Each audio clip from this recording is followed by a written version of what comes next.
आप सभी को मेरा नमस्कार। भारतीय इतिहास के साथ काफ़ी ज़्यादा छेड़छाड़ की गई है। अगर आप भारतीय इतिहास को देखेंगे तो ज़्यादातर जो राजा महाराजा हुए वो बहुजन समाज से थे। ओबीसी एससी एसटी समाज से ही आने वाले लोग राजा थे, लेकिन हमारे लोगों को इतिहास में वो जगह नहीं दिया गया। आप इतिहास पढ़ेंगे, किताबें पढ़ेंगे तो हमारे लोगों को जो अहमियत दी जानी चाहिए थी वो नहीं मिली। आप हर्यक वंश को लें, नंद वंश को लें, मौर्य वंश को लें, ये सभी बुद्धिज़्म को फॉलो करते थे। अजातशत्रु, बिंबिसार, बिंदुसार जितने भी हैं मौर्य साम्राज्य में हैं, सब लोग बौद्ध धर्म को मानने वाले थे और इसी धर्म का प्रचार प्रसार करते थे।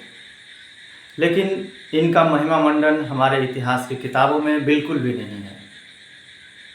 हमारे इतिहास की किताबों में तो यहाँ तक लिखा हुआ है कि अंतिम हिंदू राजा कौन था, तो वो हर्षवर्धन था, जबकि हर्षवर्धन हिंदू राजा नहीं बल्कि एक बौद्ध राजा थे। तो ऐसे हमारे लोगों को के इतिहास को मिटाया गया, हमें गलत इतिहास पढ़ाया जा रहा है और हम उस चीज़ के लिए आवाज़ भी बुलंद नहीं कर रहे हैं। इसलिए हमें आज एक समय की ज़रूरत है कि उसके लिए आवाज़ उठाइए। हमें अपने इतिहास को जानना समझने की ज़रूरत है, क्योंकि इतिहास को ट्विस्ट किया गया है। फॉर एग्जाम्पल, कबीरदास जी को ऐसा बताया गया कि इनका जन्म ब्राह्मण माता से हुआ है, मतलब इनकी कोई योग्यता नहीं है, बल्कि ब्राह्मण माता से जन्म लेने से ये इतना विद्वान, इनमें इतनी ज्ञान का प्रसार हुआ। लेकिन आप देखेंगे कि हमारे लोग हर जगह संघर्ष करके अपनी जगह बनाए हैं और ये सामंती सोच वाले लोग हमारे इतिहास पे कब्जा कर रखे हैं। महात्मा बुद्ध को कई जगह मंदिरों में हिंदू धर्म से परिवर्तित कर दिया गया है और इस प्रकार हमारे इतिहास को मिटाया गया। हमारे लोग ऐसा सोचने लगे कि हमारा तो कुछ इतिहास ही नहीं है, हमने तो कुछ किया ही नहीं है, बल्कि ऐसा नहीं है, सब हमारा ही है, पूरा भारत हमारा ही है। लेकिन हमारे इतिहास को मिटा दिया गया, उस पर कब्जा कर लिया गया।